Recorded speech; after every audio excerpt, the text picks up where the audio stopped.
Assalamualaikum warahmatullahi wabarakatuh. Waalaikumsalam warahmatullahi wabarakatuh. Jadi Pak Ed Unidal ya, kehadiran Nambo Kesiko dalam rangka silaturahmi ini. Silaturahmi itu artinya silah. Silah itu menghubungkan. Rahmi itu isinya adalah kasih sayang.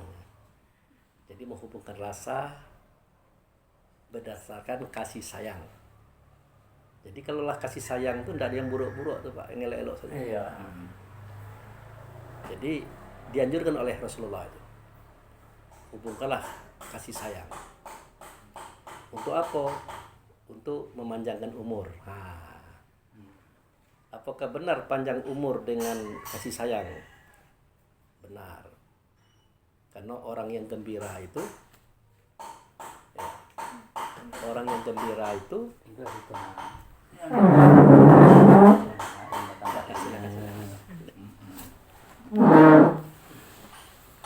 karena orang yang gembira itu jarang sakit nih.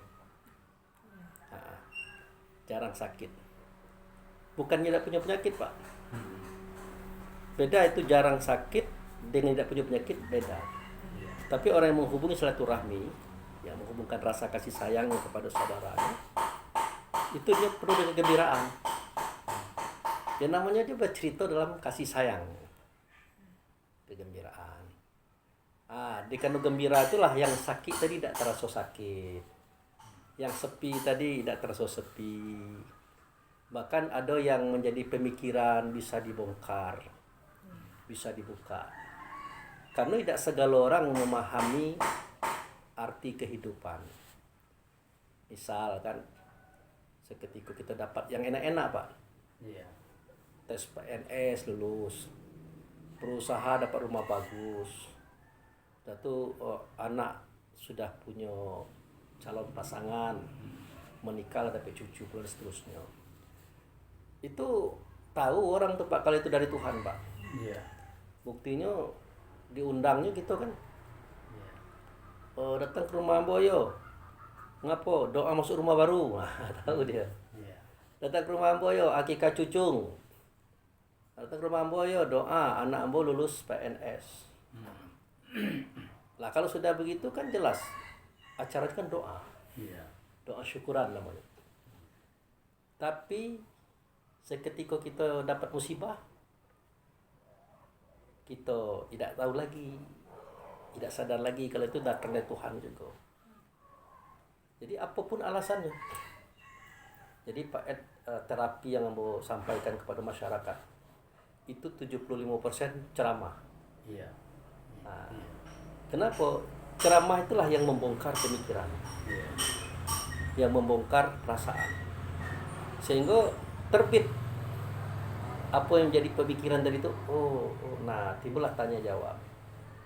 Nah dari pertanyaan itu ada jawabannya. Ada jawaban itu timbul titik terang. Cek persoalan.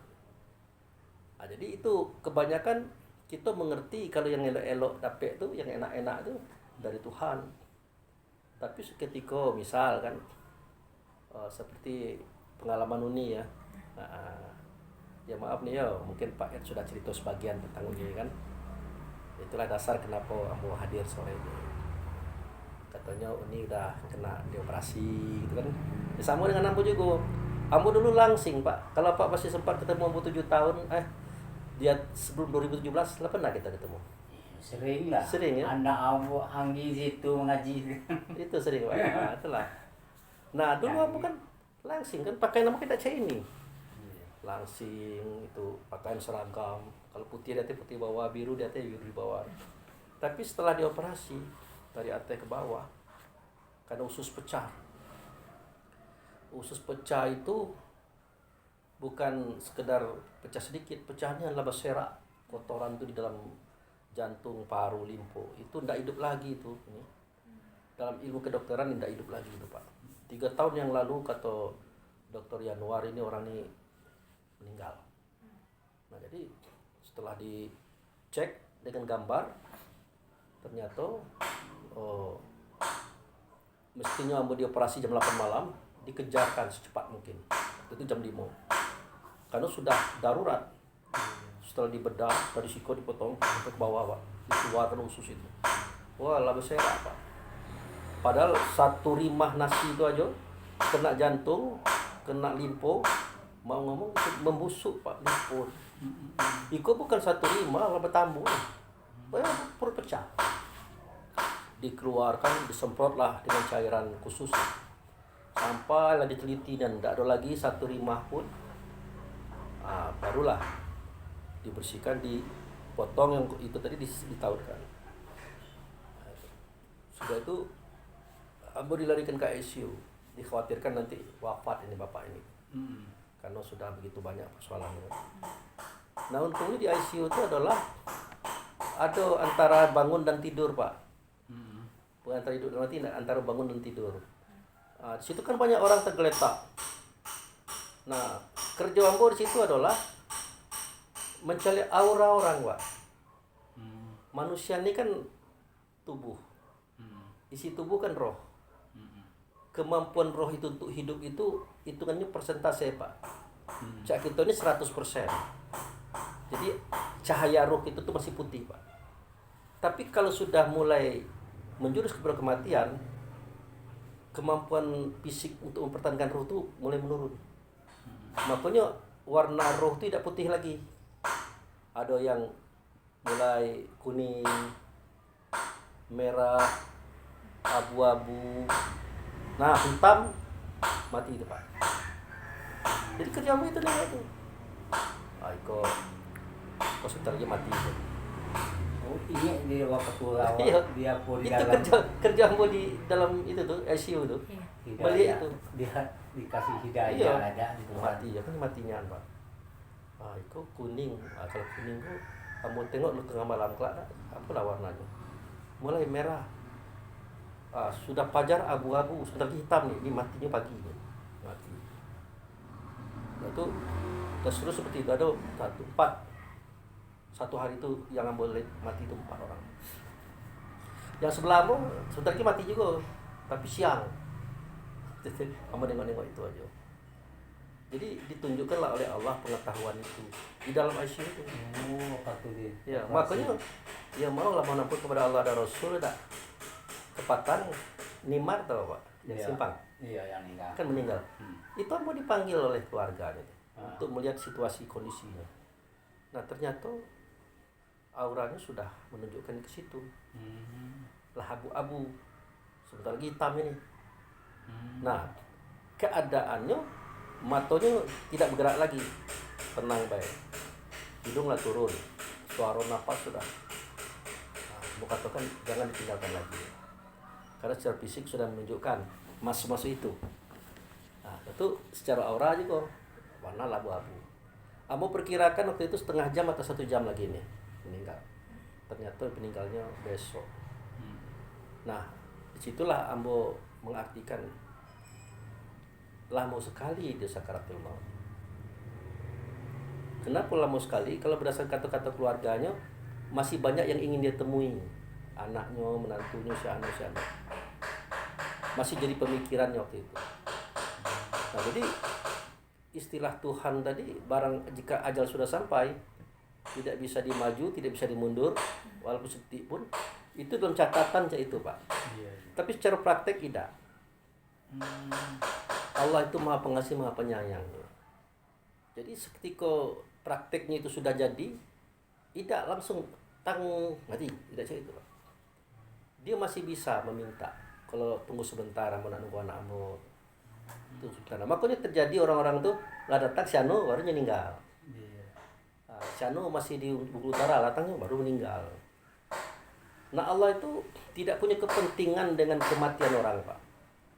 Jadi dia tidak mau tidak kayak itu. Tidak ada kepentingan bagi dia orang nak meninggal naida itu. Makanya dia menerima semua usulan. Nah usulan itu tentu melalui utusan Allah juga kan. Mungkin ada si Israel di situ. Jadi Israel itu bertugas saja, Pak, mencabut aja kerjanya. Nah tapi hati tadi mengatakan kepada Tuhan dalam bentuk rasul. Nah dari situlah Tuhan mengatakan jangan cabut dulu, biarkan dulu. Mungkin ada yang ditunggunya. Ditunggu Pak. Israel diam. Nah sudah tidak dijelaskan orang. Israel itu mencabut apa? Roh apa jiwa? Mana ada penjelasannya Pak? Nah, yang dicabut oleh Israel itulah jiwa, bukan ruh. Nah kalau ruh tidak bisa dia yang cabut Pak, karena ruh itu Allah yang meniupkan ke dalam tubuh. Tidak bisa. Jadi yang mengeluarkannya Allah juga. Nah, ia ditarik oleh Israel itu jiwa. Jiwa apa Pak? Jiwa roh apa? Berbeda. Berbeda di mana? Apa itu? Letak bedanya. Ya. Eka apa? Apa dulu sekolah tamat berapa Pak?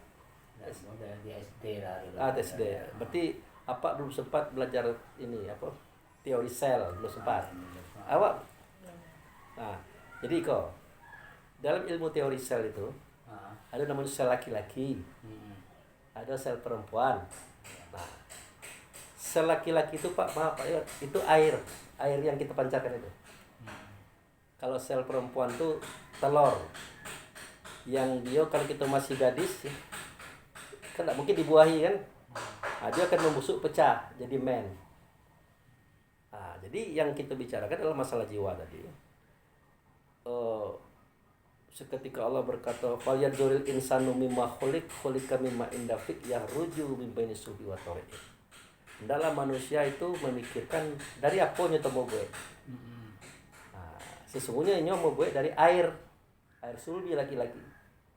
Nah, air sulbi itu ternyata dibawa ke laboratorium Pak, air itu. Isinya tuh jutaan ekor makhluk. Kepalanya panjang, kayak telur ayam, badannya panjang, pakai ekor. Jutaan ekor Pak. Itulah yang dipancarkan laki-laki ke dalam rahim perempuan, khususnya ke ovarium namanya, tempat telur tadi. Dia bergerak. Nah dalam perjalanan tuh jutaan Pak, di jalan mati. Akhirnya berhadapan dengan telur itu sendiri. Itu ratusan ekor. Nah, dia nombor dinding telur itu. Tapi sebelum dinombor dinding telur itu tawaf dulu 7 kali Pak. Nah, jadi mereka punya etika Pak, tawaf dulu 7 kali. Setelah tawaf 7 kali baru ditumburnya telur itu. Tumbur. Nah, seketika terbuka dinding telur itu robek. Robek kan? Ada yang tidak dimasukkannya Pak ke dalam telur itu Pak. Bukan tubuhnya. Hewan tadi yang kepalanya seperti telur ayam, badan panjang itu hanya pengantar. Ekornya putus Pak. Waktu itu kepalanya pecah, dikeluarkannya sebuah titik, dilemparkannya lah ke dalam telur tadi. Sudah. Sejak itu matilah segala-gala sel-sel yang ada tadi, hewan tadi. Kenapa? Ada cairan keluar dari telur tadi, mati. Nah tersimpanlah titik tadi dalam telur. Nah titik tadi, nuktoh tadi, di dalamnya jiwa. Nah di dalamnya jiwa. Dia berkembang seminggu, 2 minggu, sebulan, 2 bulan, 4 bulan, 9 hari belum, 4 bulan 10 hari, nah barulah Allah datangkan roh. Nah itu kan bedanya. Ya kan, jadi jiwa terdahulu ada di tubuh kita, karena dia menghidupkan tubuh tadi, menghidupkan nuktoh atau titik tadi. Setelah berkembang 4 bulan 10 hari, lado jantung lado Pak, hati lado, jari-jari otak lado kan, bibit-bibit lado, baru masuk roh. Nah, itu sudah usia 14-10 hari. Nah kalau nuktoh jiwa tadi di jantung Pak tadi Pak. Tuh. Kalau roh di hati Pak. Nah jadi antara jiwa dengan roh ini punya kecenderungan yang berbeda. Kalau jiwa ini cenderung untuk memenuhi kepentingan tubuh, makan, minum, berbaju, berumah, kendaraan, macam-macam Pak. Nah yang sering menjadikan orang itu salah karena jiwa. Nah, jiwa yang tidak terdidik, jiwa yang tidak terbina, jiwa yang menganggap hak orang itu hak dia, bini orang bini dia. Itu di jantung. Ada jantung letaknya Pak. Di jantung letaknya. Fungsinya menghidupkan. Oh, menghidupkan. Kalau roh ini fungsinya adalah untuk melihat, mendengar, berpikir, merasakan, menyimbang. Jadi yang di hati lah. Ada yang di hati. Iya. Itu. Jadi seketika roh ini tidak terdidik, tidak terbina, tidak terbimbing Pak, maka dia akan dikuasai oleh jiwa tadi. Kehidupannya hanya memenuhi kepentingan jiwa, kepentingan tubuh. Kerjanya pagi-pagi balik sore itu cari makan, mencari baju, mencari rumah, mencari kendaraan. Pokoknya cari kesenangan fisik. Kalau rohnya tidak terbina. Tapi kalau rohnya terbina, ya cari makan, cari minum, tapi pakai aturan, Pak. Oh, kalau menipu dalam dagang tidak boleh. Akan merugikan orang. Iya. Ya. Kalau membenci orang akan merugikan orang dan akan merugikan diri sendiri. Banyak. Itu pekerjaan ruh itu. Oh, tuh. Makanya ruh itu perlu disekolahkan. Pengertian disekolahkan itu tidak mesti masuk madrasah. Ruh itu diremajakan, dikembangkan supaya banyak tahu. Nah, kalau orang dulu kan bukan sekolah, Pak. Baca Quran, baca hadis, bermusyawarah. Akhirnya orang dulu punya kelebihan, punya pengaruh, punya pengikut. Jadi orang yang mengerti itu tidak mesti sekolah juga. Berarti di jiwa gitu. Jadi jiwa itu, Pak. Jiwa yang Nah, jadi yang dicabut oleh malaikat maut itu jiwa itu. Jiwa. Nah, oleh karena itu orang tidak tahu yang dicabut yang mana. Jiwa itu masuknya dari mana? Jiwa itu sewaktu dia kan sudah tumbuh, Pak. Ini tetap di jantung kan. Nah, jiwa ini, Pak, sama dengan santan jo kelapa nih. Kelapa warnanya apa nih?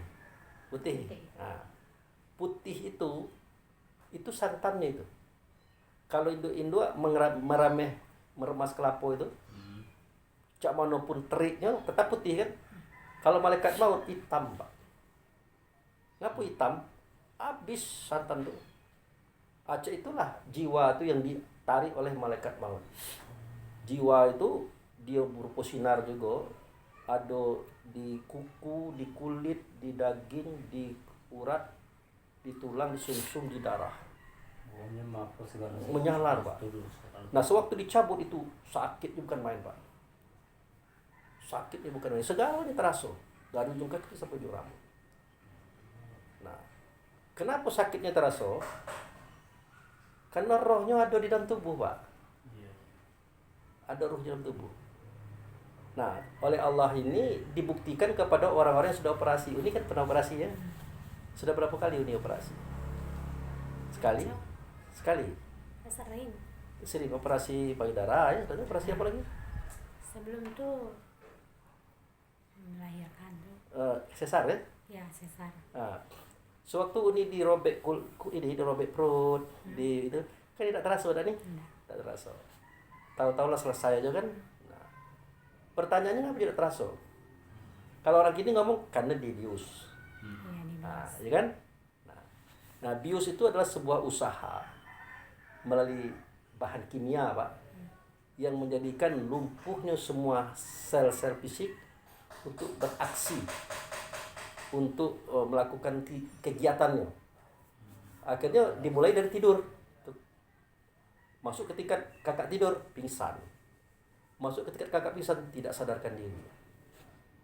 Nah, inilah yang diceritakan oleh Allah pada surah Az-Zumar ayat 42, Pak. Jadi ada kalau cerita ini, Allah menggenggam roh orang yang sudah mati. Allah menggenggam roh orang yang sedang tidur. Menahan yang satu, ya, karena tubuhnya lah hancur. Melepaskan yang satu karena tubuhnya masih tertidur di atas kasur. Nah, sesungguhnya kejadian tidur ini adalah kejadian yang amat besar. Bagi siapa? Bagi orang yang berpikir. Karena yang bisa menguraikan itu, Pak, adalah orang yang berpikir, Pak. Kalau sekedar nerima kece orang, tidak bisa menguraikan ini. Kalau diuraikan pasti ada keliru, ada salah. Nah, itu. Nah, jadi seketika kita tidur, telinga masih ada ini. Tidak mendengarkan. Mata masih ada. Tidak melihat kan. Otak masih ada, Pak. Tidak bisa berpikir kan. Hati masih ada, tidak bisa merasakan. Hilang fungsi segala-galanya.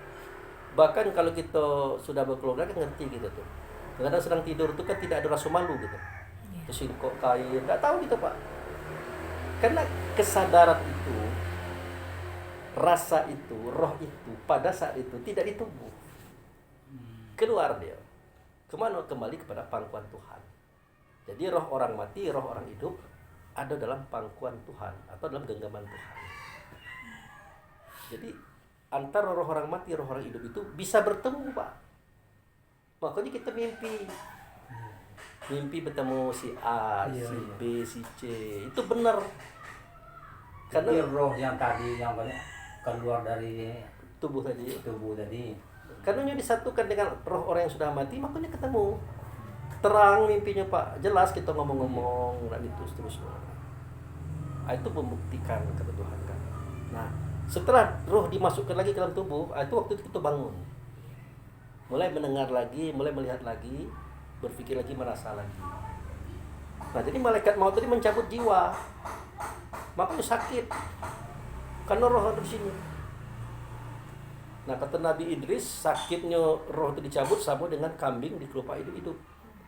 Kalau bahasa awaknya, disilet telapak kaki itu, set, kulit itu dari atas. Sakit, Pak. Kalau kata Nabi, dicincang dengan pedang 300 kali. Sakit. Nah, oleh karena Allah dan Rasul tahu persis sakitnya sakaratul maut itu tidak tertahankan, Pak. Tidak akan mampu kita menghadapinya. Makanya namanya sakaratul maut, mabuk kematian. Dianjurkan kepada hamba-hamba Tuhan ini. Nah, anjuran ini menjadi rukun khotbah, Pak. Ya ayyuhallazina amanu ittaqullaha haqqa tuqatih wa la tamutunna illa wa antum muslimun. Jadi anjuran Allah ini dijadikan rukun khutbah. Seandainya ini tidak dibacakan pada saat khutbah Jumat, khutbah batal, semua sholat batal. Saking pentingnya ini. Apa terjemahannya? Wahai orang yang beriman. Nah, kita kan tidak tahu orang beriman kok yang mana. Kita kira orang beriman kok orang Islam. Yang sholat, yang ini macam-macam. Orang beriman itu sederhana, Pak. Agama ini sederhana, Pak. Orang beriman itu artinya orang yang percaya. Percaya ke siapa? Percaya ke Tuhan. Bagaimana percaya ke Tuhan? Apakah dia sering dengar ceramah? Atau karena buku? Enggak. Dan memang dia pernah melihat Tuhan, ya. Pernah mendengar suara Tuhan dan pernah berhadapan dengan Tuhan. Maka timbul pertanyaan, siapa dia? Nah, ternyata dia adalah roh. Roh inilah yang pada melihat Tuhan, mendengar suara Tuhan, bersama Tuhan, berhadapan dengan Tuhan. Makanya dikeluarkan surat Al-A'raf 172. Nah, menjelaskan ini. Yang bunyinya, wa iz akaza rabbuka min bani adam min zuhurihim zuriyatum asyhadahum ala anfusahum alastu birabbikum qalu bala syahidna. Nah, ingatlah katanya, seketika aku mengeluarkan semua roh anak Adam. Kenapa Tuhan mengatakan ingatlah? Karena kita tahu itu. Tapi kita lupa. Nah, ingatlah seketika Tuhanmu mengeluarkan roh anak Adam. Aku angkat saksi atas diri mereka satu persatu. Aku tanya pada mereka, adakah tidak aku ini Tuhan kamu? Karena melihat Tuhan, mendengar suara Tuhan, berhadapan dengan Tuhan, akhirnya dia jawab, bala, benar. Syahid, nah kami menyaksikan. Nah, pada saat itu semua roh itu percaya Tuhan itu ada. Nah, jadi al-mu'min itu karena dia percaya Tuhan itu ada. Maka diberilah oleh Allah, oleh Rasul, roh itu namanya al-mu'min. Jadi waktu roh dimasukkan tadi umur berapa bulan Pak waktu itu? 4 bulan 10 hari. Waktu itu usia ya tubuh. Pak. Waktu itu yang. Iya. Nah, sebelum itu roh tadi berada pada posisi yang sama di Baitullah Hakikat, di negeri Bakkah situ. Nah, jadi pada posisi mukmin tadi itu tidak berbicara laki-laki perempuan, karena roh itu masih dalam bentuk cahaya, masih dalam bentuk Nur Muhammad. Iya. Nah, roh ini ada dalam dada laki-laki, ada dalam dada perempuan. Apa dikatakan laki-laki? Karena casing apa laki-laki. Uni dikatakan perempuan karena casing uni perempuan. Tapi isi dalam apa dengan uni itu sama. Nur tadi, roh tadi. Untuk kita ketahui apa ciri-ciri roh dalam tubuh kita. Nah, itu. Rasa. Uni punya rasa. Apa punya rasa? Rasa mendengar, rasa melihat, rasa berkata. Lebih kental lagi seketika kita cicip garam ada rasa asin. Cicip apa? Limau ada asam. Cicip cabai pedas, gula manis, kopi pahit. Semua itu rasa yang mengatakan. Roh tadi. Dari situlah agama ini mulai didirikan ini. Karena ada persamaan rasa. Tenggang rasa, timbang rasa. Maka kalau orang beragama tidak bisa menimbang rasa orang lain. Makanya agamanya belum benar. Bahkan jangan-jangan belum beragama. Walaupun dia rajin ke masjid, rajin baca Quran, rajin sholat. Itu yang berkata tadi kayak apa tadi? Sebagai seorang rajin ke masjid, seorang yang sering baca Quran, kok tega-teganya misalnya menghapus nama saudaranya dari bantuan pemerintah. Padahal kan tidak ada gangguan gitu. Tidak ada gangguannya. Nah, itu menunjukkan bahwa dia tidak punya rasa. Kok itu yang dibuat orang kenyong? Bagaimana perasaannya? Itu dia yang tidak pandai. Namanya Ustaz. Padahal dia ustaz kan. Iya. Nah, semestinya kembali kan Pak. Kalau kau dibuat orang ke Ambon, mana perasaan kamu? Iya. Pasti dijawab, oh tidak enak. Nah kalau tidak enak jangan dibuat. Tapi kenapa dia dibuat? Dia udah diperintah oleh jiwa. Teman. Mau balik ke jiwa tadi. Iya, jiwanya memerintahkan. Ada rasa kebencian, ada rasa iri dengki. Makanya untuk seorang tokoh tasawuf yang kira-kira cak kita Pak, udah bisa menilai orang itu. Walaupun kita tidak menyebutkan kondisi dia kan, karena tidak boleh kita Iya. mencap dia kan. Nah, ketahuan ternyata dia masih dikuasai oleh hawa nafsu, dunia syaitan yang ada pada jiwa. Nah, nanti kalau dia dikuasai oleh hawa nafsu dunia syaitan, nah dicabut oleh Tuhan jiwa tadi, rohnya tidak berfungsi, tidak keluar. Mestinya seperti diamanahkan tadi, wahai orang beriman, ya, bertakwalah kamu dengan sebenar-benar takwa. Bertakwa itu kok Pak, melakukan semua perintah, menjauhkan semua larangan. Itu bertakwa. Sebenar-benar takwa, ya merealisasikan, mengutuhkan, sehingga segala persoalan kita ukur. Itu bertakwa. Dan jangan sampai mati. Dalam bahasa lain, jangan sampai malaikat maut datang ke kita sementara kita belum tahu di mana negeri selamat. Nah, harus tahu negeri selamat di mana. Nah, negeri selamat itu ditunjukkan oleh Rasulullah. Adanya di dalam sholat Pak. Di luar sholat tidak ada negeri selamat. Pertanyaannya di mana ke negeri selamat? Nah, orang kan sholat tuh Pak. Tanyakanlah, kalau Anda sholat, Anda tahu yang sholat itu siapa? Pasti jawab kita Pak. Masih tidak jelas. Iya. Yang sholat itu adalah ingatan. Kalau tubuh itu bukan sholat, namun sembahyang. Tegak, ruku, itidal, sujud, membaca Allahu Akbar sampai salam, itu sembahyang. Kalau sholat itu dia sudah mendirikan kerohaniannya dengan ingatannya. Tentu ada tempat dia mengingat. Nah, di manakah tempat itu? Tempat itulah negeri selamat. Di mana tempatnya? Ingat tuh harus ke situ. Makanya ditunjukkan oleh Allah Subhanahu wa taala. Tempat kita sholat, tempat kita berhubungan dengan Allah melalui Rasul, itu di Baitullah hakikat, Pak. Di tempat kita dulu. Nah, tapi apakah kita ingat tempat itu? Apakah kita tahu tempat itu? Tidak ingat lagi. Makanya dalam surat Ali Imran ayat 697 dibuka, inna awala baiti wudi alinasi lalazi bibaka mubaraka wa hudal alamin fihi ayatu bainatu maqama Ibrahim mandakahu kana amin. Sesungguhnya rumah yang pertama kali kata Allah. Nah, pertama kali belum ada rumah. Ambo yang membuatnya. Itulah rumah yang ada di negeri Bakkah. Nah, rumah yang Ambo buat itu tempatnya di negeri Bakkah, itu di luar sentor alam tuh, Pak. Nah, jadi diberkati rumah itu. Artinya tidak ada hawa nafsu dunia setan, tidak ada di situ. Karena hawa nafsu dunia setan itu di tubuh, Pak. Tubuh di dunia tempatnya. Nah, itu. Jadi udalil alamin, rumah itu petunjuk bagi alam semesta. Nanti kalau alam semesta sudah ada, langit dan bumi sudah ada, Pak, isi penduduknya itu minta petunjuk ke rumah itu, Pak. Nah, kenapa ke rumah itu? Karena dalam rumah itu ada yang membawa petunjuk, ada yang membawa agama. Jadi siapa orang ini? Oleh Allah itu ditunjukkan dari Quran tadi, ya. Wallazi arsalah rasulahu bil huda wa dinil haq. Dia itu Allah mengutus Rasul. Jadi Allah mengutus Rasul Rasul ini membawa petunjuk, Rasul ini membawa agama. Petunjuk dan agama tidak ada di Allah, ada di Rasul. Sementara kita tiap hari ihdinas siratal mustaqim, tunjukilah aku jalan yang lurus. Jadi yang dikatakan rumah tadi kok Pak, kok Ka'bah aja. Bukan. Adonian. Oh, Adonian. waduh nanti, Pak. Jadi seketika kita mengatakan ihdinas siratal mustaqim, kita kira kita minta kepada Allah. Kata Allah tidak lagi dengan hamba petunjuk itu, ada pada beliau. Rasul tadi, dia yang memegang petunjuk, dia memegang agama. Ternyata orang itu adalah Muhammad. Itulah seketika kita mau minta petunjuk kepada Allah, kita melalui Muhammad. Makanya Muhammad itu wasilah. Ada dalam rumah itu.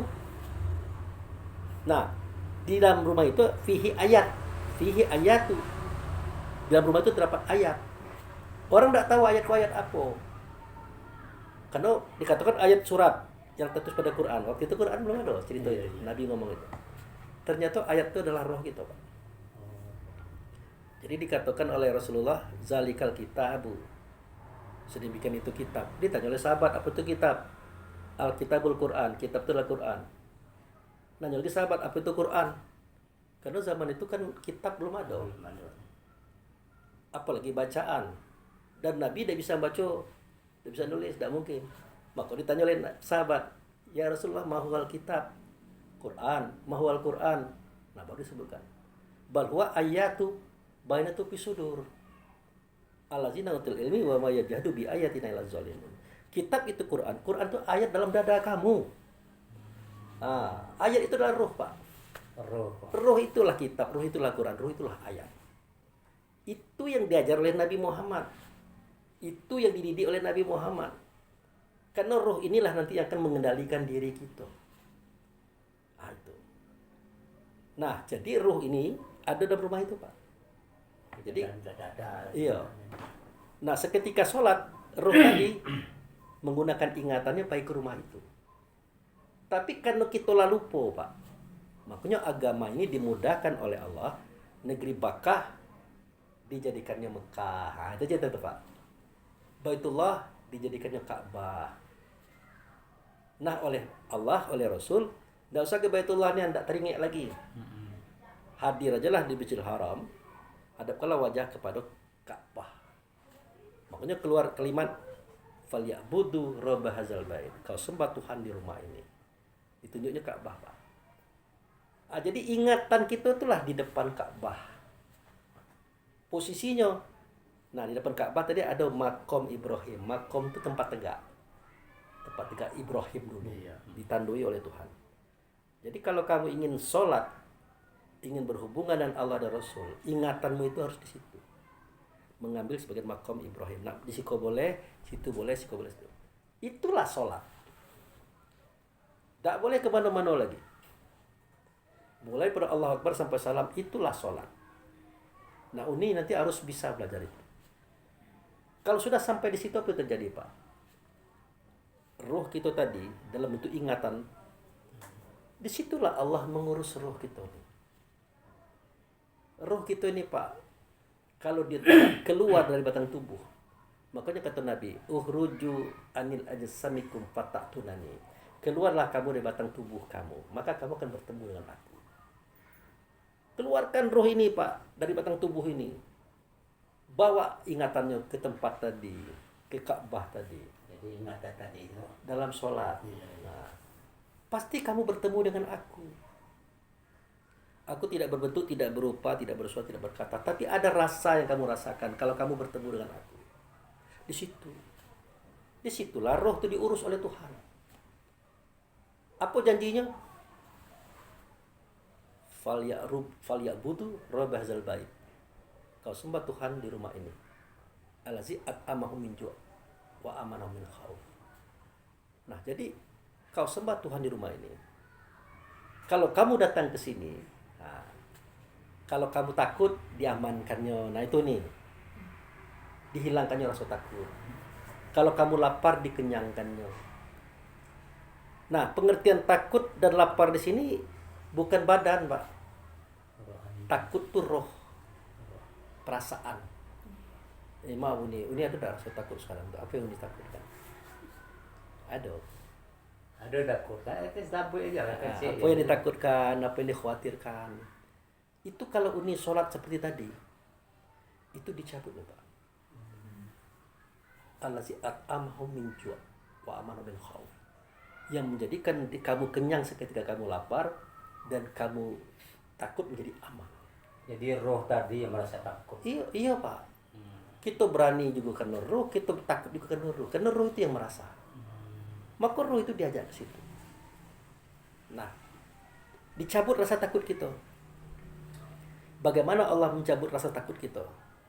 Nah, kembali ke Uni Idal. Uni kalau berdasarkan informasi Pak Ed, kamu sampai ada Pak ya. Uni pernah di bedah dibuang satu payudara kan. Setelah itu ada anaknya yang kecelakaan. Tentu ada lagi sisi-sisi lain yang jadi pemikiran Uni kan. Nah, itu akan menjadikan Uni akan melamun. Akan ada suatu perasaan yang tidak enak. Tidak tuntas dalam pemikiran, tidak tuntas dalam perasaan. Dan tidak mungkin Uni akan pergi ke Baitullah itu. Karena Uni belum tahu ceritanya. Maka datanglah orang atau didatangkan oleh Pak Ed, orang yang sedikit tahu tentang itu. Berceritalah itu depan Uni hari ini. Nah, setelah Uni bertemu dengan orang itu hari ini, rasa Uni akan sama merasa di Baitullah, Pak. Nah, itu. Di situ dicabut perasaan Uni. Dan Uni bisa merasakan mulai dari kita bertemu sampai saat sekarang ada perubahan kejiwaan Uni pasti. Agak tenang Uni itu kan, agak enak kan gitu. Sepertinya sudah mulai bisa dibuka ini apa jadi beban pemikiran. Nah itu.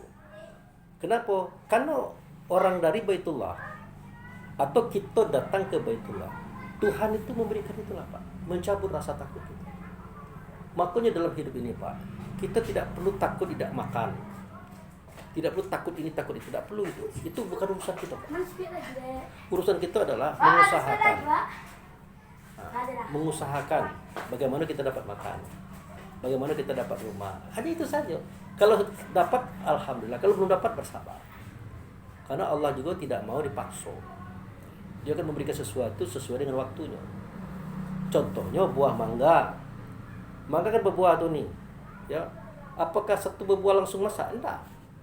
Akan masak pada waktunya. Nah, begitulah Allah memberikan rasa manis kepada buah pada waktunya. Begitu juga kita. Kita akan menjadi orang yang mapan berilmu, mapan berperusahaan, mapan dalam hidup pada waktunya. Selama itu pada jalurnya. Makanya kita tidak boleh menyimpang. Kalau kita tidak menyimpang, walaupun kita tidak punya pekerjaan, tidak punya usaha, tapi kita punya profesi khusus lah, walaupun sebuah dua buah, itu akan cukup hidup kita. Nah itu. Jadi itu nih, di situ dicabut penyakit hati, apa itu tadi, rasa takut dicabut. Kemudian dikenyangkan seketika lapar, bukan lapar perut Pak, itu badan itu, jiwa itu, roh itu lapar Pak. Artinya lapar dengan ilmu. Tidak berilmu dia, dikasih oleh Tuhan ilmu. Jadi rasa takutnya dicabut, dikasih ilmu. Maka setelah dia sholat, dia tampil dalam bentuk orang berwibawa, tampil dalam bentuk orang berpaham. Nah menjelmalah itu dalam bentuk fisiknya. Gitu. Nah, satu lagi di tempat itu pula Allah mencabut penyakit. Kan banyak orang mengatakan Pak, ini kita maaf bukan kita menyalahkan, tidak, itu karena pemahaman. Marilah bapak-bapak, ibu-ibu kita bersolawat kepada Rasulullah. Benar kan? Para protokol, ustadz sering ngomong itu. Akhirnya apa terjadi? Allahumma sholli ala Muhammad. Nah, rata-rata kan? Nah, dikira itulah salawat. Nah, marilah kita berselawat kepada Rasulullah supaya kita mendapatkan syafaat. Kan gitu? Pernahkah orang menguraikan apa itu sholawat? Apa itu syafaat? Yang lebih menyedihkan lagi, marilah kita berselawat kepada Rasulullah. Mudah-mudahan nanti di akhirat kita akan mendapatkan syafaat daripada beliau. Jadi tidak cak itu. Sholawat itu Pak. Nih, Waalaikumsalam. Kami lah beguyur nih. Ya. Sholawat itu asal katanya solu. Itu harus Solo dicoba. psikopat. Minum. Iya. Jadi yang mau cerita kayak Pak, terapi yang kita laksanakan itu 75% bercerita. Karena dengan kita bercerita tentang hakikat diri kita, asal muasal tempat kita, akan terbuka pemikiran, perasaan, dan akan mudah dia mengalir sendiri apa yang jadi pikiran selama ini. Termasuk gitu kayak Nida yang mau sampaikan itu. Makanya kami banyak ceramah. Iya. Nanti baru terakhir air minum. Tidak Iko, Pak. Tolong sampaikan Pak waktu sholat kok Pak di mana tak sholat. Jadi nanti disampaikan. Iya, jadi Ya, jadi diulang lagi ya. Iya, Jadi kami jadi- cerita tadi iya. ini. Ya. Jadi tahu bahwa sholat semana kan mengaji. Iya. Kan. Nanti kan video ini juga kan akan diini kan, akan nomor sampaikan juga kayak Pak Ed nanti kok. Geser sih Pak, apa biar dapat nampak. Nah, kita apa namanya? Nah ini tidak masuk nih. Tidak apa kita. Ada apa-apa tuh. Ya, tidak masuk nih ya. Jalan. Ya. Tidak apa-apa. Jadi ini apa namanya itu? Tadi kan cerita sholat ini ya. Iya, sholat tentang sholat. Ambo sudah masuk ke tingkat sholawat tadi. Iya. Kan kering tuh protokol, ustadz. Marilah kita bersolawat kepada Rasulullah supaya nanti kita di akhirat mendapatkan syafaat. Kan udah itu tuh. Iya. Nah, akhirnya semua kita ngomong Allahumma sholli ala Muhammad wa ala ali Muhammad. Nah, tidak ada yang menjelaskan bahwa solawat itu asal katanya solu. Solu itu artinya menghubungkan rasa diri kita kepada Allah, tapi melalui Muhammad. Nah itu. Kenapa Muhammad? Nah Muhammad itu adalah perantara antara kita dengan Allah. Makanya seketika kita sholat ingin berhubungan dengan Allah, kan azan dulu. Setelah azan baca doa azan. Allahumma Rabbah hazid da'wati tammah wassolatul qa'imah ati Muhammad dari wasilah. Nah, itu dia. Wal fadilah. Ya Allah yang memiliki sewan yang sempurna. Ya, salat yang akan didirikan, hadirkan di engkau Muhammad sebagai perantara antara aku dengan engkau ya Allah. Jadi Muhammad adalah perantara antara kita dengan Allah. Kita datang kepada Allah atau kita datang kepada Muhammad. Itulah salawat, menghubungkan diri kepada Muhammad. Nah, menghubungkan diri kepada Muhammad itu apakah ada dalilnya di Al-Quran? Ada di surat Al-Maidah ayat 35. Ya ayyuhallazina amanu taqullah wabtaghu ilahi wasilah wajahdu fisabilihi la'alakum tuflihun. Wahai orang beriman, bertakwalah kamu dengan sebenar-benar takwa. Cari oleh kamu jalan untuk menyampaikan kamu kepada Allah. Itu wasilah tuh. Kalau kamu bertemu dengan dia, kamu pasti menang. Nah, di mana kita bisa bertemu dengan Muhammad? Dalam sholat. Makanya redaksi azan hanya alal falah. Mari menuju kemenangan. Nah, cak mana cara bertemu dengan Muhammad? Itu tadi cerita tadi. Ini kan sampai setengah ya. Tentang Baitullah yang menceritakan tadi. Sesungguhnya rumah yang pertama kali Ambo yang membuatnya kata Allah, itulah rumah di negeri Bakkah. Nah, Bakkah itu di luar sentral alam. Jadi langit dan bumi itu belum ada, negeri itulah ada. Di situ ada rumah. Nah, di dalam rumah itulah ada Muhammad. Nah, kita nak ke situ kan tak mungkin. Makanya negeri Bakkah itu dijadikan Mekah di dunia. Ka'bah tadi, Baitullah tadi jadi Ka'bah di dunia. Jadi, sholat itu artinya menghubungkan rasa kita kepada Allah dan Rasul di Baitullah. Caranya apa? Ingatan kita tuh kita bawa ke Ka'bah. Kita bawa ingatan kita di Ka'bah itu. Jadi di depan Ka'bah itulah kita tegak, ruku, i'tidal, sujud. Karena ada perintah, falyabudu rabb hadzal bait. Kau sembah Tuhan di sini. Nah, itu. Perintahnya seperti itu nih. Kemudian posisi ya Ka'bah kan depan. Boleh di situ, boleh siko, boleh siko, boleh siko. Makanya fatakhizu mim maqama Ibrahim musholla. Kamu ambillah sebagai makom Ibrahim, kamu sholat di situ. Kenapa? Depan Ka'bah itu ada makom Ibrahim. Makom itu tempat tegak Ibrahim waktu itu. Lah pernah umrah Pak? Belum. Nanti ketemu. Nah, jadi di situ ingatan kita, perasaan kita, kesadaran kita di situ. Nah, itulah yang kita lakukan setiap sholat. Nah, jadi sholawat itu asal katanya solu. Doanya Allahumma sholli ala Muhammad. Ya Allah, hubungkanlah aku dengan Muhammad. Prakteknya sholat itu tuh Pak. Prakteknya sholat seperti itu. Bukan mengucapkan Allahumma sholli ala Muhammad, berarti kita sudah bersalawat. Belum itu Pak. Itu baru batas doanya. Nah, setelah kita praktekkan seperti itu, barulah Tuhan tadi mengurus roh kita. Jadi kan sholat itu kan rohani gitu. Dengan ingatan kita tadi. Karena ini setengah jalan, maka agak bingung menangkapnya. Kalau Pak Ed dari awal. Tapi nanti video gue bisa mau bagikan. Iya bisa nih. Jadi sholat itu ingatan. Wa aqimis sholah li zikri. Kamu dirikan sholat untuk mengingatku. Berarti dengan ingatan. Apa yang diingat Pak Abu Fikri? Ingatan kita waktu sholat. Jangan dulu angkat Allahu Akbar. Nampak belum Ka'bah? Lama rasul belum dekat Ka'bah. Lah nampaknya lah terasunya baru diangkat. Allahu Akbar. Nah disitulah kita bersuara, berkata, mengucapkan lapas-lapas sembahyang. Mulai dari takbiratul ihram sampai salam. Disitulah kita lakukan. Tidak boleh kita kemana-mana, ke mall, ke pasar, membuat snack untuk arisan misalnya kan. Tidak boleh lagi karena kita tidak berbicara itu lagi di situ. Tapi yang terjadi apa nih? Seketika Allahu Akbar kan kita kemana-mana kan.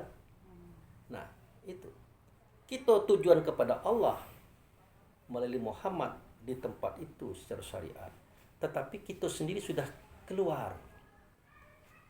Itu sudah jelas. Kalau mati kelak tidak balik ke Tuhan itu. Tidak balik kepada Tuhan. Sudah bisa dijamin. Walaupun sepertinya ahli masjid, baca Quran rajin. Tapi tidak seperti itu yang dia buat. Itu tidak akan kembali kepada Tuhan. Nah inilah yang perlu disampaikan kepada masyarakat. Bahwa marilah kita bersolawat kepada Rasulullah. Doanya Allahumma sholli ala Muhammad. Ya Allah bukan aku kepada Muhammad. Caranya sholat seperti ini. Nah kalau sudah seperti itu sholat Pak, barulah diberikan syafaat. Orang tidak pernah menguraikan apa itu syafaat. Syafaat itu obat. Obat apa? Penyakit hati. Fi qulubihim maradun fazadahumullahu marada. Dalam hati mereka itu, artinya dalam hati manusia semuanya itu ada penyakit. Penyakit iri, dengki, benci, hasud, fitnah. Itulah yang berkelebat di masyarakat. Nah, bagaimana itu bisa dikurangi? Kalau penyakit itu tidak dikurang-kurangi, fazadahumullah marada. Ditambah Allah penyakit itu. Artinya melimpah, di hati itu penuh kan, melimpah, kan merembet ke badan. Makanya badan kita penyakitan. Karena penyakit hati tadi merembet ke badan. Nah, karena Allah dan Rasul ini sayang kepada kita, ditunjukkan tempat di mana penyakit hati itu dicabut. Keluarlah surat Al-A'raf ayat 43. Wa naza'na ma fi sudurihim min ghilin tajri min tahtil anhar. Di tempat yang mengalir air di bawahnya itu air Zam-Zam, di tempat itulah kami cabut penyakit hati dalam dada mereka. Nah itu cabut. Dicabut. Akhirnya sampai penyakit itu tidak ada lagi Pak. Nah kalau sudah penyakit itu tidak ada lagi Pak, dia tidak pernah membenci orang. Walaupun orang itu buruk cak mana perangai orang, dia tidak pernah benci. Kenapa? Nya ngerti. Nya dididik oleh Allah. Orang itu jahat, orang itu buruk. Itu bagian dia. Dan kita tidak tahu kenapa dia jahat. Boleh jadi itu bagian dari pembinaan Allah kepada dia kan. Ujung-ujungnya kan akan maling terus, merampok terus. Digebuki orang sepasar. Masuk penjara. Babak belur. Dalam penjara mulai dia sadar. Bisa jadi tujuan Tuhan seperti itu. Nah, tugas kita bukan membenci dia, mendoakan. Nah, orang kalau sudah bersih hatinya, melihat orang yang buruk, yang jelek, dia mendoakan, bukan mencaci, bukan menghujat, bukan mengupek. Kalau di kita macam mana? Kan jadi bahan upean banyak. Bahan kunjingan. Jangankan orang yang buruk-buruk, orang yang baik aja jadi kunjingan. Dikunjingkan orang kita. Nah itu. Jadi luar biasa penyakit hati tadi. Jadi ndaknya imam, ndaknya khotib, ndaknya ulama, kiai, ustaz, kalau penyakit hati tidak dicabut oleh Allah, dia pasti membenci orang, iri dengki kepada orang. Berarti kalau si anda misalnya tidak duduk dan modal koko, memang tidak tahu. Tidak tahu. Tidak tahu apa nak kerja kan. Tidak bisa diuraikan. Hitung-hitungi berarti. Betul.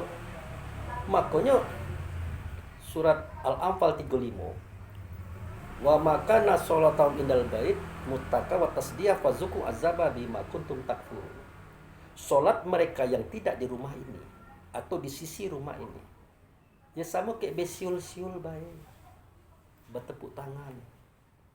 Besiul-siul tadi begini. Suara elok, Pak. Bacaan bagus, makhraj elok.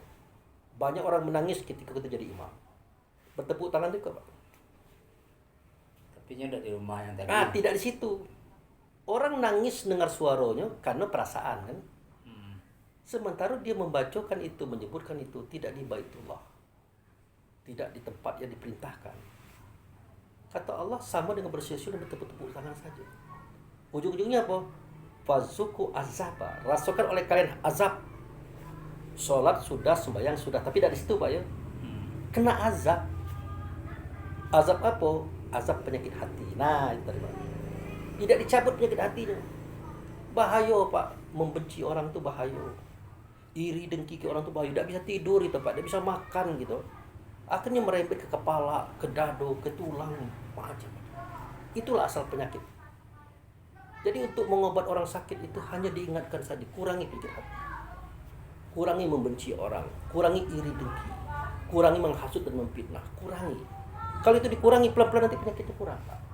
Ya daripada ke dokter duit habis, kita dikasihnya obat. Iya kalau obat itu cocok dengan badan, kalau barang kimia, tahu-tahu tumbuh penyakit lain. Apa susahnya untuk mengurangi penyakit hati gitu? Tidak membenci orang, tidak iri dengki ke orang. Tetapi untuk tidak membenci, tidak mendengki, Pak, ada ilmunya, Pak. Harus belajar. Makanya Nabi Muhammad mengatakan, adakanlah taklim. Taklim itu artinya adakan pengajian. Tapi tahu tak Ustaz, pengajian yang sebenarnya yang perlu disampaikan ke masyarakat itu pengajian kayak ini. Biar masyarakat ini sehat, berwawasan. Jangan nyeritakan politik, budaya, ekonomi, jangan menggunjing orang dalam pengajian. Tak boleh. Tidak membawa kepada ilmu ini. Itu. Nah, jadi Fazuku azaba. Rasulullah penyakit azab. Azab penyakit hati tadi. Lah dari penyakit hati kan tuh penyakit fisik, Pak. Makan ada enak lagi, awak kayo rayo, Pak, duit banyak. Tapi tidak bisa makan, duduk di kursi roda. Tersiksa, Pak. Nak beli apa aja bisa, tapi tidak bisa.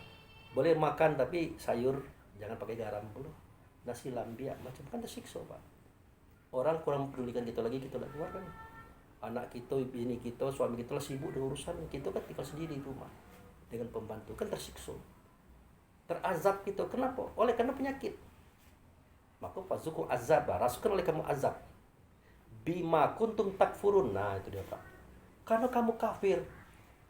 Jadi orang itu tahunya kafir itu orang yang berbeda merek agama dengan kita, Pak. Yang disebutkanlah Nasrani, Yahudi, Buddha, Hindu, Konfusius. Wah, itu kafir. Tuhan tidak ngomong itu. Kafir itu ada dalam diri kita. Yang beriman juga dalam diri kita. Yang beriman itu apa? Yang mau menerima kebaikan. Kan ada kita tuh. Kafir itu apa? Membantah kebaikan. Ada dalam diri kita kedua-duanya. Fazuku azaba bima kuntum takfur. Rasakan oleh kamu azab karena kamu kafir. Kafir itu mengingkar.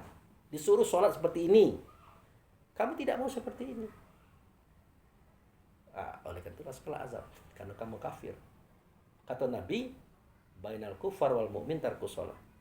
Perbedaan si kafir dengan si yang beriman tadi meninggalkan sholat. Kalau kita mantap di situ sholat, itulah mukmin. Kalau kita tinggalkan Tuhan dalam sholat, itulah kafir. Sering kan kita lakukan. Sering nih sholat tidak di situ. Karena belum tahu tadi kan. Kita ke pasar. Apalagi kita nak kenduri di rumah nih kan.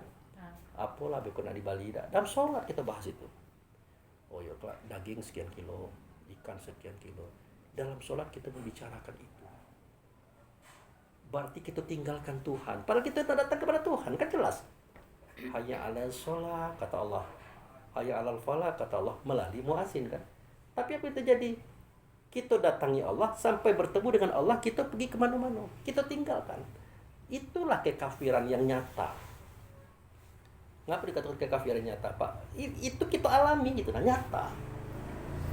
Pernahkah kita menyadari bahwa itu sebuah kekafiran? Kita kira kafir itu Nasrani, Yahudi, itu udah urusan kita itu. Terjadinya agama yang banyak itu bermula dari berbedanya kelas akal. Akhirnya berbeda pula cara berpikir. Akhirnya berbeda pula cara amalan. Dan itu tidak boleh diganggu-gugat. Ya, ya dia bertanggapan. Dia berpikir Allah tuh begitu. Ya macam mana kata kita. Nah, itu pendapat dia. Kita hargai pendapat dia. Jangan kita salah-salahkan. Makanya zaman kini orang menyalahkan agama beda. Orang menyalahkan amalan berbeda. Kata Tuhan tidak itu persoalannya di sini. Adakah kamu sholat di situ atau tidak? Kalau tidak, itulah kekafiran. Nah, oleh karena kita kafir berhari-hari, Pak, makanya kita bermasalah ini. Berhari-hari kita ini kafir, mengingkari Tuhan, meninggalkan Tuhan dalam sholat. Jadi balik kepada Uni tadi. Uni harus menyadari bahwa seketika Allah memberikan kita rumah baru, anak lulus, rezeki, kita paham dari Allah. Tapi 1400 tahun sekian yang lalu Allah sudah berkata melalui Nabi Muhammad. Apa katanya? Wala nabluwanakum bisai minal kaufi wal ju' wa naqsi minal amwal wa anfus wa samarah wa basyiris sabirin allazina iza asobat musibah qalu innalillahi wa inna ilaihi raji'un. Kalau bahasa kitanya, aku Allah benar-benar akan menimpakan kepada kamu. Kalau mengaku dia, Pak, sesuatu yang kamu tidak suka, namanya musibah. Di antaranya sedikit rasa takut. Nah, apa yang Uni khawatirkan? Itulah yang Allah timpakan kepada Uni. Itu dia yang menimpakan ini. Ini maaf Uni, ada tak yang Uni rasakan? Uni agak takut, cemas, ada tak? Ya, takut-takut apalah, malu kayak orang. Malu. Oh. Iyalah, Minder, sama kayak apa takut. rasanya? Sama kayak takut tuh. Iya. Minder nampak kayak Nah, orang jadi tua. takut bisa diartikan minder. Kenapa? Sudah ada kekurangan pada diri kita. Kita kira itu kehendak kita nih. Tak mungkin Uni itu berkehendak untuk kurang. Maaf nih ya. Nah, biasanya seorang perempuan tuh maaf dadonya tinggi. Tiba-tiba kempes sebelah. Uni tidak berkehendak itu. Tetapi Allah berkehendak itu. Lah kalau itu kehendak Allah, Allah itu tidak pernah salah. Pasti pilihannya adalah terbaik. Kalau tidak dibuang yang itu, kelak yang sebelah lagi. Iyo, kalau yang sebelah lagi itu nyaman, Pak. Dua-duanya sudah dipotong. Kalau badan kita dibawa pergi, mau ngomong mati. Ternyata pilihan Allah adalah baik. Lah kita ridhoi saja. Kita ikhlaskan saja. Dan orang pun tidak akan memikirkan Uni itu kok sebelah. Tidak itu yang dipikirkan orang Uni. Dan Uni tidak boleh malu. Itulah Uni. Sebagaimana ambo gendut. Ambo kena pikirkan, Pak. Hilang ganteng, Pak. Gendut di mana-mana. Sampai tiap bertemu dicemoohkan kawan. Marulah woi makan banyak. Kata ambo ko lap puasa Nabi Daud lambo cubo. Semakin ambo puasa Nabi Daud semakin besar perut ambo kata ambo. Kadang-kadang makan cuma sekali awak gendut juga. Ya karena barang ini bukan banyak makan, dibedah tadi. Iya, iya. Nah, akhirnya ambo ganti baju biar tidak nampak. Kalau orang hamil kan bajunya diganti. Tidak mungkin baju biasa kan. Biar tidak nampaknya gendut itu, biar tidak jelek. Namun ganti baju dengan baju. Berarti sudah operasi mangkok. Iya, dulu baju aku kan sama kayak baju apa. Bahkan pernah masuk baju ke dalam dulu. Lah kalau kini baju masuk ke dalam kan tidak enak nengoknya. Macam mana bentuknya? Itu nih, Uni tidak boleh minder. Itulah pilihan Allah. Istilah bahasa lainnya, itulah yang terbaik untuk Uni saat ini. Seandainya itu tidak terjadi, mungkin dua-duanya harus dipotong. Seandainya dua-duanya dipotong, bisa jadi badan Uni itu tidak bisa lagi beraksi dan Uni akan kembali kepada Tuhan. Dalam bahasa lainnya mati. Nah, kan masih lumayan deh. Masih ada sebelah lagi. Masih ada kehidupan. Tapi ambo minder ditengok orang. Orang tidak pernah nengok itu. Dan tidak perlu pernah memikirkan itu.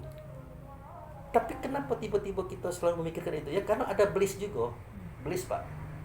Membisik-bisik. Menjadikan kita malu, minder. Itu iblis itu. Suara hati kita. Itu jadi sedikit rasa takut kan. Itu aku yang mengerti itu. Kekurangan buah-buahan.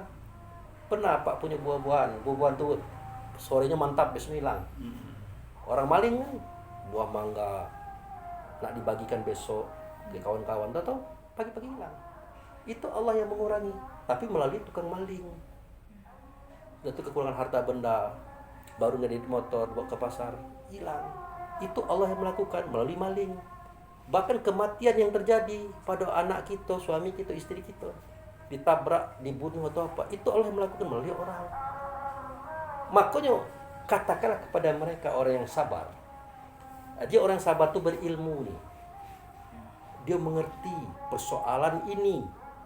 Jadi orang sabar adalah orang yang mengerti persoalan ini. Yang mengatakan innalillahi wa inna ilaihi raji'un. Nah, semua yang ada ini termasuk diriku daripada Allah. Maka persoalannya kembalikan kepada Allah. Clear dia. Berarti Allah berkehendak aku seperti ini, sudah terima aja dengan baik. Menerima apa yang Allah pilih, itulah disebut dengan tawakal. Kalau Uni tidak bertawakal, kalau Uni tidak menerima yang Allah pilih, maka Uni akan tersiksa.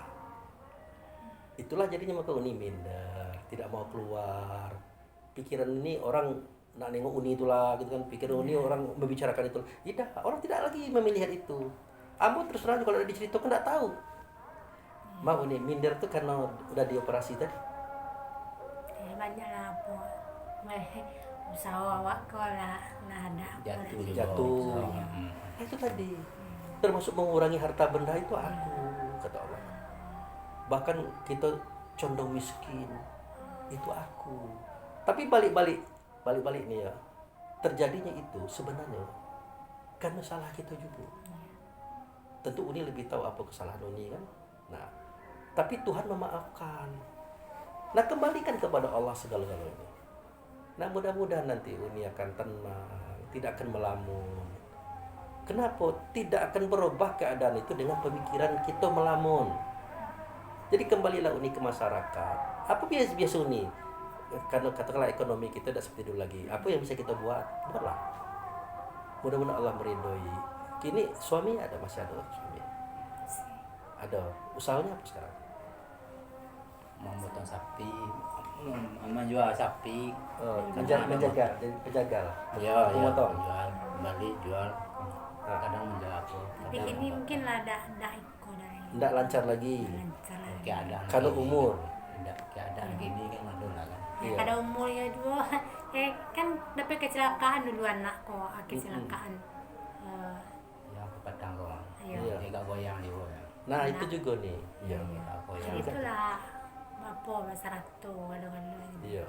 Jadi seakan-akan bertimpo-timpo. Iya. Nah, itu sengaja Allah jadikan. Jauh-jauh hari Allah mengatakan, "Wala nabluwanakum." Aku benar-benar akan menimpakan kepada kamu. Ya, termasuk rasa takut, kekurangan harta benda, anak kecelakaan, ekonomi kita turun, itu aku. Nah, tadinya kan tidak kecelakaan, ya kan? Enggak. Tadinya kan tidak dipotong payudara, Iya. tadinya kan ekonomi bagus. Lalu kenapa tiba-tiba berubah seperti ini? Tentu ada yang salah yang kita lakukan, yang kita tahu pasti. Nah, Allah berikan akibat kesalahan kita. Itu pun tandanya sayang. Supaya kita berpikir tentang kesalahan kita bertobat, minta ampun, dan kita mulai kembali kehidupan baru. Hilangkan semua rasa minder, rasa takut, cemas. Gitu nih. Ya nih ya. Ya, kembalilah seperti semula. Tetaplah dekat kepada Tuhan, ridho dengan keputusannya. Sebenarnya itulah Pak kita nih Pak. Udahlah salah, dapat akibat kesalahan kita sendiri. Kita pula yang minder, kita pula yang merasa terpojok. Nah gitu. Contoh begini, katakanlah seorang ustaz terhormat kan, tak tahu bermete kayak bini orang lain Pak. Ketahuan, akhirnya dicemoohkan oleh orang banyak. Sudahlah, ngundang Pak Abu Fikri itu dah ada guna itu. Awak ustaz bermete kayak bini orang, berzina pula. Akhirnya Abu tidak lagi ceramah Pak. Orang tidak lagi mengundang Abu. Otomatis ya karena itulah kegiatan kita, ceramah, mengobat orang, konselor macam-macam. Hilang semua itu. Efeknya apa Pak? Ekonomi Pak. Nah, haruskah Abu menyalahkan Allah? Karena ekonomi Abu tidak seperti dulu lagi. Tidak boleh menyalahkan Allah. Kesalahan diri Abu. Ngapa pula Abu melakukan itu? Nah gitu. Jadi ini apapun yang terjadi pada diri kita sebenarnya adalah efek daripada kesalahan kita. Jadi ya, Uni istighfar kepada Allah, minta ampun kepada Allah, dekatlah terus kepada Allah. Termasuk anak Uni tadi yang kecelakaan itu. Mungkin dia tidak santun kepada ayah bundanya. Mungkin suatu bermotor ya, Iya. ada kesombongan. Ya kendaraan itu kan untuk mengantarkan kita dari satu tempat ke tempat lain Pak. Tapi di siko ada kesombongan. Ciri-cirinya yang ngebut-ngebut, knalpot dikencangkan, standing, ngapain? Kendaraan itu kan bukan itu. Tapi kalau kita ingin ngebut-ngebut jadilah pembalap, kepalangan kan. Nah, jadi adu gaucharo ingin ngebut-ngebut jadilah pembalap. Ingin terbang-terbang jadilah akrobatik. Jangan kita motor biasa kita jadikan balapan di tempat jalan umum. Akhirnya merengeh orang, Pak. Disumpahi orang terus. Nah, sekali-sekali sumpah itu berlaku, Pak. Itu jadi kecelakaan. Jadi jangan kita minder karena itu kesalahan kita juga. Hamba itu bersalah itu biasa nih. Tuhan mengampunkan. Nah, gitu nih ya. Jadi saran ambo, sudahlah, yang sudah ya sudahlah. Termasuk payudara dipotong. Sudah itu anak kecelakaan, ekonomi ngedrop, sedangkan kita hidup juga. Jangan pernah bersangka buruk pada Tuhan. Kalau Cik Iko apa tidak makan, itu kan bersangka buruk. Tuhan tidak mungkin tidak ngasih kita makan selama kita berusaha untuk mendapatkan. Walaupun tidak banyak kan dapat makan jadilah. Dulu mungkin pernah agak sedikit mewah kan, kini kita berguyur seperti ini. Ya nih ya, itu saran ambo. Jadi sekian panjang ambo berceramah tadi, intinya adalah untuk Uni. Jadi mudah-mudahan hati Uni terobati. Cara sembahyang begitulah, persoalan begitulah. Jangan lagi minder dengan orang. Segala orang ini punya kekurangan ini. Nah orang kaya, nah orang pintar punya kekurangan. Cuman mereka tidak membuka kekurangannya. Nah kita ini nampak kekurangan di mana laki-laki dioperasi, anak bekas patah pulau atau apalah, ekonomi turun. Ya biasa saja. Tuhan tidak pernah mencap kita selama-lamanya. Pasti diampunkan kita. Mungkin itu aja Pak Ed. Aku minta tolong aja air minum untuk ini kok. Kita doakan beliau dengan air minum yang sudah kita buat. Gitu. Ini ya, ini minum ya. Ambil aja aqua lah. Ya. Aqua gedang tu aja. Tuh. Berapa buah Pak? Kalau ada aqua tuh ya berapa buah ada? Tiga misalnya. Kalau ada satu jadi, kalau ada lagi yang lain. Lebih aja lah das. Apa dua, apa tiga Iya. biasa. Yang gedang tu pedas. Gedang, Ya, dah. bisa lama minumnya. Iya. Jadi air itu Pak, air Ya. itu hidup Pak. Kalau kita ngomong kotor, air itu berbentuk angker. Tapi bisa ditengok dengan mikroskop. Kalau kita ngomong bagus, air itu cak bunga Pak. Jadi air itu hidup. Jadi seketika nanti kamu membacakan ayat, membacakan surat, kamu masukkan itikat baik biar Uni sehat, itu masuk ke dalam air itu. Sebaliknya kalau kamu ingin mencelakakan orang, kamu buatkan mantra, itu akhirnya air itu bentuknya seram nak. Misalnya kamu ingin mencelakakan orang Pak, misalnya ada mantranya, dibacakan air itu air itu bentuknya seram seperti yang kita pikirkan. Kalau untuk obat dia seperti kembang, seperti mutiara. Itu lampu tu das. Iya. Seperti mutiara. Ya. Nah, jadi nanti seketika Uni minum air itu, maka dia akan bergerak seperti apa yang diniatkan oleh yang tukang baca doa tadi. Makanya terapi air putih itu paling efektif kata orang ini, paling bermanfaat, murah, meriah, dan mempunyai daya fungsi. Jadi jangan dikira air mantranya para ustadz itu biasa-biasa saja. Karena semua yang didoakan, semua yang diharapkan, semua yang dirasakan dimasukkan dalam air tadi, dia akan menjelma di situ. Nanti waktu Uni minum, dia akan merubah keadaan Uni sendiri. Nanti Uni akan rasakan. Ya, nanti doamu adalah pertama kali maafkan, ampunkan Uni tadi. Sudah itu cabut, angkat penyakitnya. Dan itu hilangkan rasa mindernya. Nah, dengan air tadi semua itu akan beraksi, akan bekerja sendiri. Jadi itu dulu kita ambil aja. Minum dulu Pak. Iya, Minum. mau minum. Minum dulu, makan apa dulu? Iya. Ya, ini. Iya.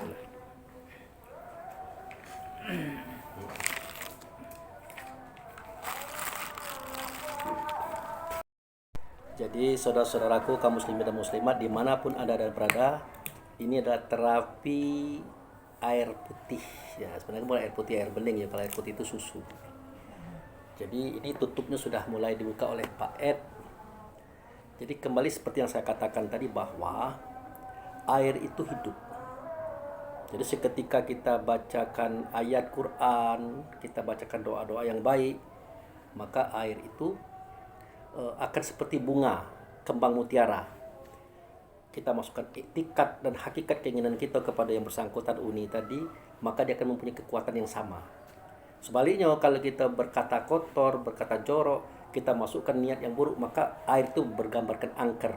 Itu hanya bisa dilihat dengan mikroskop atau dengan suatu alat teleskop untuk bisa melihat kenyataan ini.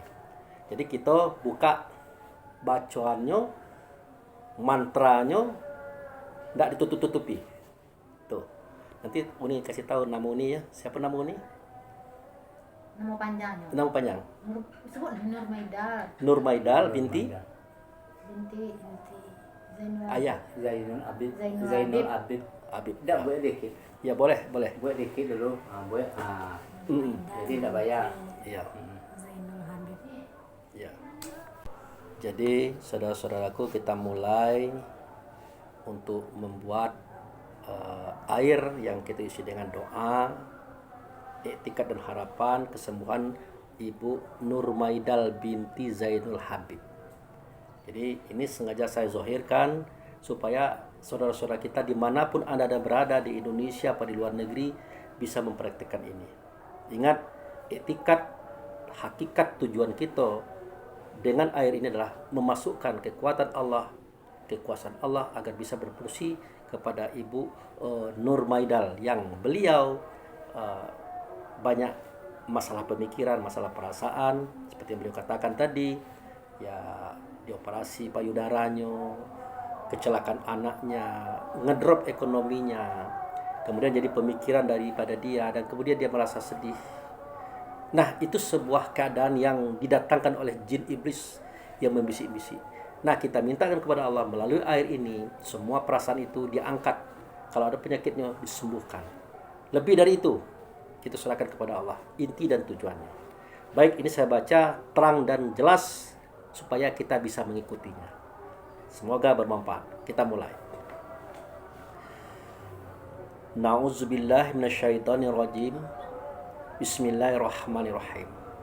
Alhamdulillahirabbil alamin. Asyhadu an la ilaha illallah wa asyhadu anna Muhammadar Rasulullah.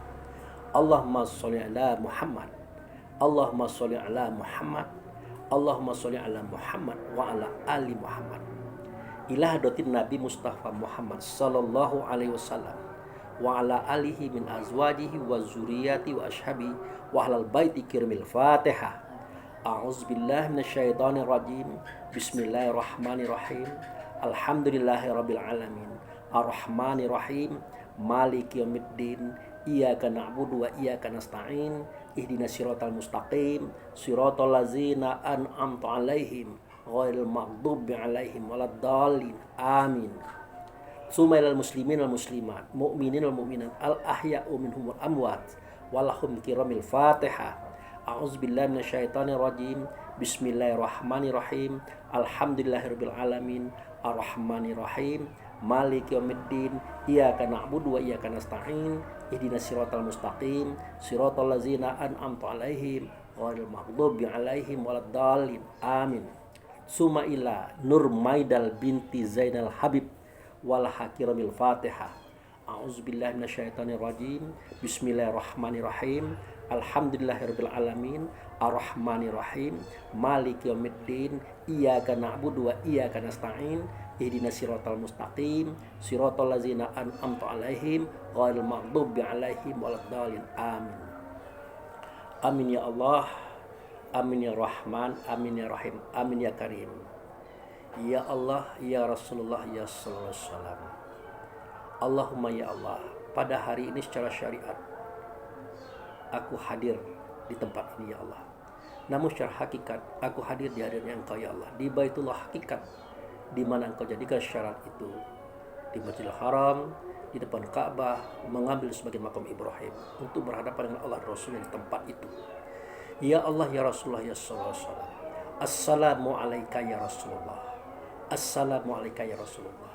Assalamu alayka ya Rasulullah. Wa ala ibadillahi sholihin wa bil khususan ila akhwatana ismuha Nur Maidal binti Zainul Habib. Ya Allah, ya Rasulullah.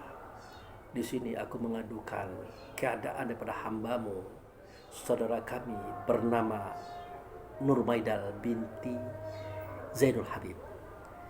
Ya Allah ya Rasulullah, beliau ini ada semacam trauma. Pertama, beliau mengalami operasi kanker payudara. Kemudian kecelakaan anak beliau.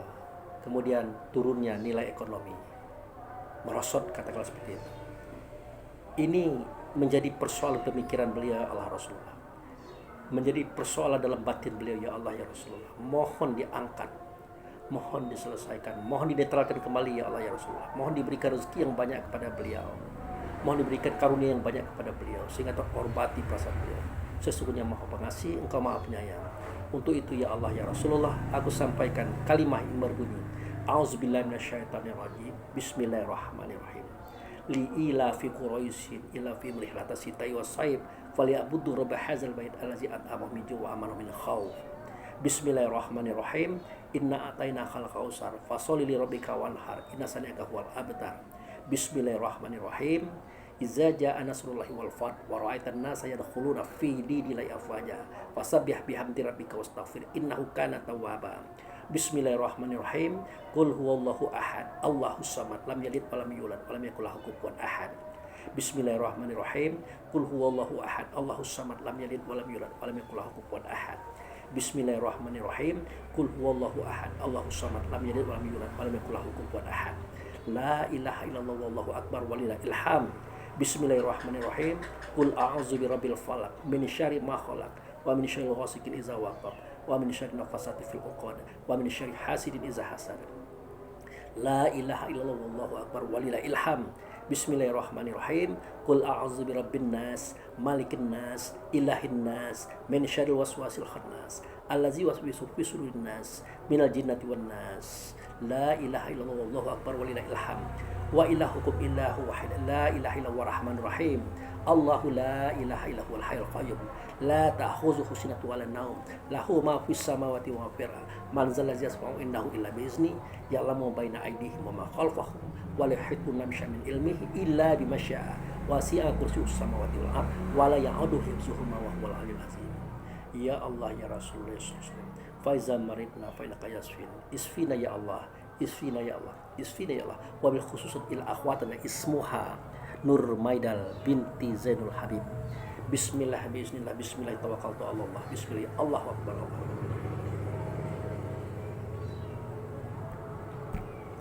Bismillah bismillah bismillah tawakkaltu ala Allah. Bismillah Allahu akbar Allahu akbar Allahu akbar. Bismillah bismillah bismillah tawakkaltu ala Allah. Bismillah Allahu akbar Allah. Amin ya Allah, amin ya Rahman, amin ya Karim. Amin ya la ilaha illa anta. Rabbana fataqabbal minna hadzal du'a innaka ghafurur rahim. Rabbana atina fid dunya hasanah wa fil akhirati hasanah wa qina azabannar. Wa sallallahu alaihi walhamdulillahirabbil alamin. Selesai sudah saudara-saudaraku cara kita membuat mantra ataupun raja ataupun apa namanya untuk kesehatan Ibu Nur Maidal tadi. Semoga ini bermanfaat dan semoga juga bermanfaat bagi kita semua yang dimanapun Anda dan berada. Inilah cara kita memberikan kesehatan kepada saudara-saudara kita. Tapi ingat bahwa penyakit itu bermula daripada hati kita. Nah, itu yang perlu dibersihkan dengan sholat. Kemudian baru kita iring dengan ini. Terima kasih.